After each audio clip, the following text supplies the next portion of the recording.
హే everyone, ఈ రోజైతే రసనాన్ని చూపిస్తాను. ముందుగా అయితే 3 గ్లాసులు వాటర్ తీసుకొని, అర కేజీ పంచదార వేసుకొని వాటర్‌ని మరగనివ్వాలి. అంటే ఎక్కువ అవసరం పంచదార కరిగేదాకా మరగనిస్తే సరిపోతుంది. ఇది మరిగిన తర్వాత మనం వడగట్టేసుకోవాలి. నలకలు ఏమైనా ఉంటే మనం పోతాయనేసి వడగట్టేసుకొని ఇలా ఒక గిన్నెలోకి అయితే తీసుకున్నాను. ఇప్పుడు ఇందులోకి వచ్చేసి నేను మనకి రసన ప్యాకెట్స్ బయట అమ్ముతారు. అందులోని ఒక లిక్విడ్, ఒక పౌడర్ ప్యాకెట్స్ వస్తాయి. ఇది 10 రూపీస్ అనమాట ప్యాకెట్ అన్నది. సో, ఈ 2 పౌడర్స్ కలిపొస్తాయి. ఇది వేసేసుకున్నాను. ఒకదాని తర్వాత ఒకటి వేసేసుకొని కలిపేసుకుంటమే.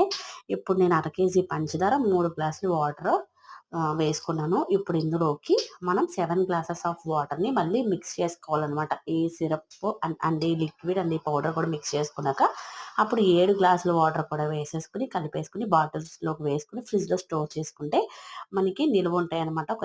ఒక 1 వీక్ వరకు నిలువ ఉంటుంది. ట్రై చేయండి. ఇలా ఎండాకాలంలో కూల్ కూల్‌గా ఇంట్లోనే ట్రై చేయొచ్చు. నచ్చితే ఒక లైక్ చేయండి. Thank you.